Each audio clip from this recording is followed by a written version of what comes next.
Homes on wheels are filling a big gap in Portland. 3 personal stories show how these small, affordable, flexible homes provide big solutions for families. The Maine family needed a cheaper place for one of them to live. And quickly. It was 2024. Synia Maine, 56, had just developed a back injury so severe that she had to retire from her career as a hairstylist a decade earlier than planned. Suddenly, she had increased medical bills and no income. Her daughter-in-law, Ember DeVaul, recounted that they'd explored multiple options to try to keep Synia in Arizona, where she lived. Even the lowest-cost housing option, manufactured homes, required a permanent foundation and tens of thousands of dollars in permitting costs. Ember and her husband, who live in East Portland, looked into converting their own garage into housing. Only one contractor bothered to reply to them after they stated their budget was just $100,000. The verdict? It would take $150,000 minimum to convert the garage, but the resale value of the property would only increase by half that amount. Another issue was the estimated 6 months to get through design and permitting. "We didn't have time to wait," Ember said. Because Synia was an independent contractor, she didn't have health insurance, and she had used up her savings just to keep up with the bills. "It's crazy how fast everything can change," said Ember.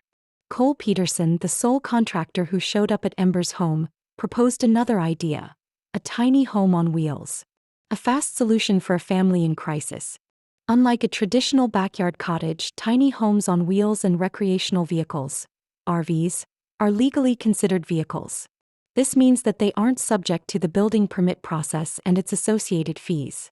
All that the city requires is an additional utility connection, or access to the main house if the external dwelling doesn't have internal plumbing. It ended up being realistically our only option, other than her being homeless, really, said Ember. Synia ended up settling on a park model RV, which is larger and designed as a long-term residence rather than for cross-country voyages.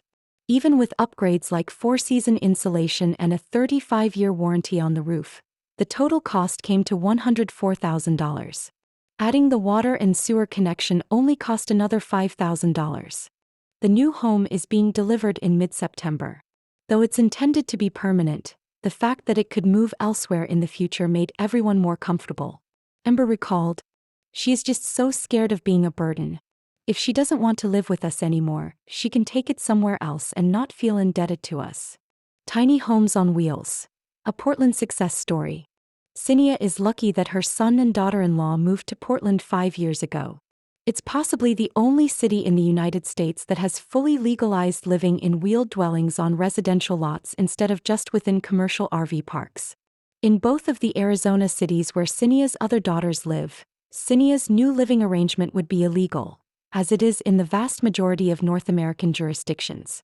Portland first started creating a legal pathway to this low-cost shelter option in 2017, after Luz Gomez, an immigrant from Honduras, brought a spotlight to the issue alongside the Levin community, a faith group in Portland she was involved with.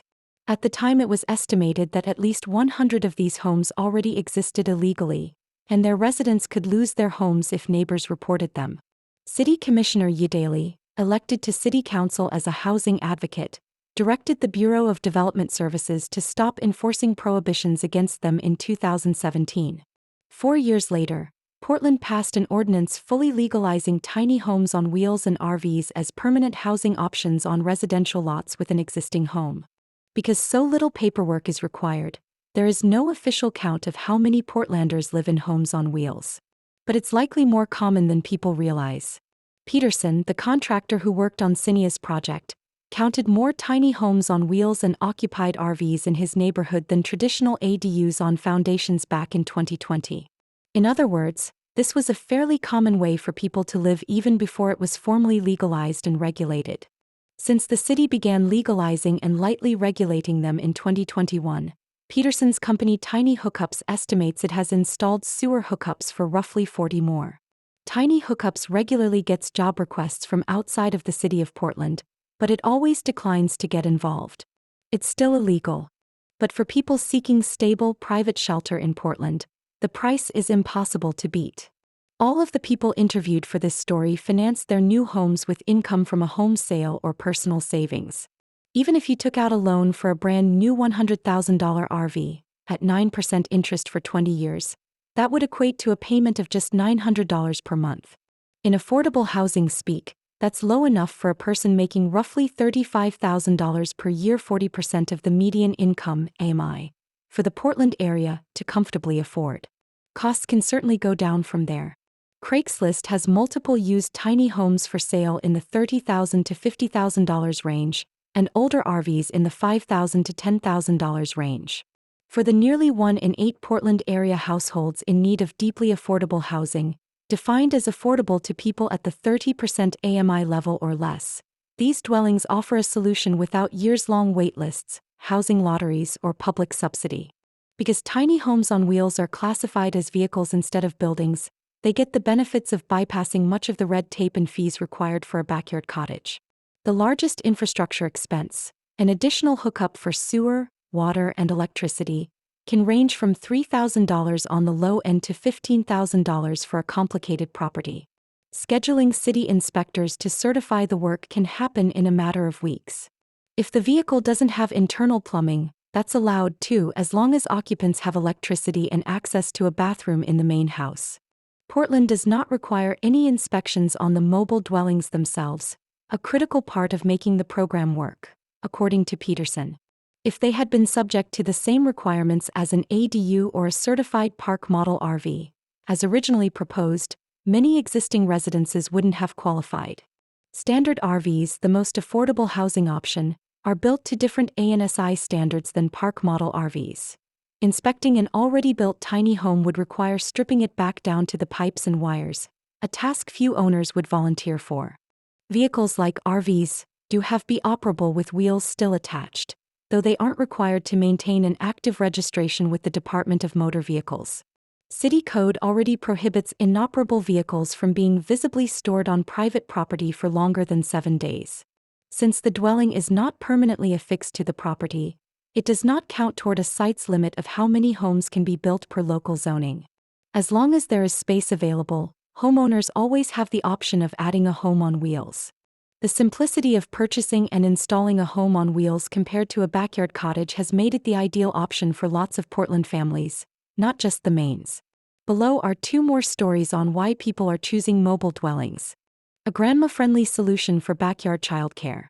When Peggy's granddaughter Nora was born in March 2021, living in tiny homes still was technically illegal in Portland. Peggy decided to do it anyway. I talked to a bunch of different departments. They all pretty much said, we're not citing, but if you throw loud parties and neighbors complain, we'll have to come out. But they all knew that eventually, the legalization proposal would be voted in. She recalled. Peggy, who lived in California at the time, wanted to be closer to her daughter in Portland to pitch in on childcare, just like her mother had done for her decades earlier. And size wasn't an issue. She had already made the move from a 3,600 square foot house to a 1,000 square foot condo and felt confident she could go smaller.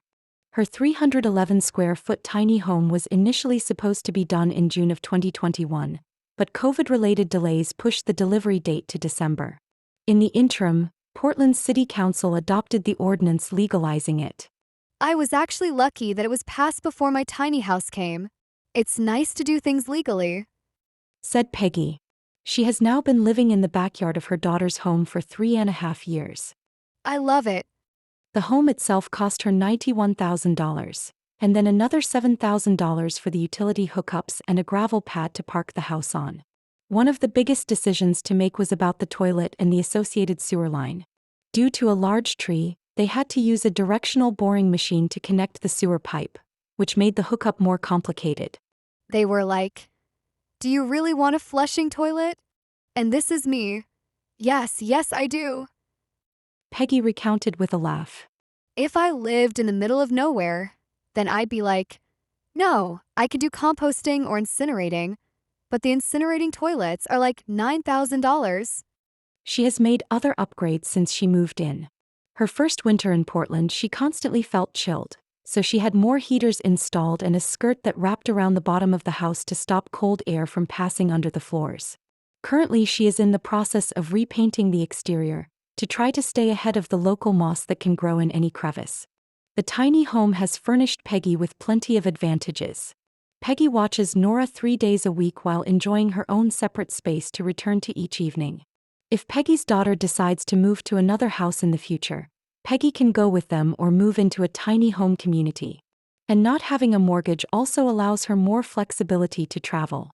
This fall, Peggy has a 3-week trip planned that will have her visiting Amsterdam, Kenya, and Tanzania. A solution for tree preservation and small yards. Another big advantage of tiny portable homes: they fit. On some properties, restrictions on where a new building can be placed 5 or 10 feet back from property lines, separate from adjacent buildings, out of trees protected root zones, can result in no buildable area at all. That would have been the case for Teresa Farrell's home. According to homebuilder Cole Peterson, an ADU on her property would have been, quote, totally impossible. It happens all the time, according to Peterson. I'd walk into a site like that to do an ADU consult for a family that truly needs an ADU, and in 5 minutes, the homeowner's dreams would be smashed. Whereas with a tiny home on wheels, it's no problem. It's a snap, he said. To add a conventional ADU with a foundation, the large evergreen would need to be cut down. Cutting through roots so close to the tree would undermine its health and create a future safety hazard. With a tiny home on wheels, however, a new home can perch atop the yard, leaving the roots and tree intact. Yard geometry wasn't the only issue, though. The expense was crazy. It was going to be $300,000 to build an ADU. No way. Farrell recounted. The tiny house they found cost just $79,000, including delivery from California. The utility hookups were another $13,000, since the water main was on the other side of the house. Farrell isn't exactly sure who her future tenant might be. She's hoping her close friend Marilyn might move in. Now in her 80s, Marilyn currently lives alone in a huge house that is getting harder to take care of. She has friends in the neighborhood, so it would be perfect, Farrell said. Another possibility might be the Farrell's daughter, who is currently living in Eugene. Since moving from their larger house in Selwood, they no longer have a bedroom for her when she comes to visit. Or if she someday moved back to Portland, it could be an affordable but still private home for her to enjoy. Farrell told us, affording rent is really, really hard for people her age. I don't know how she'll ever be able to buy a house. A third option would be to house a future caretaker. I'm a little bit worried about my husband, she shared. Aged 76, he's starting to have issues with his memory.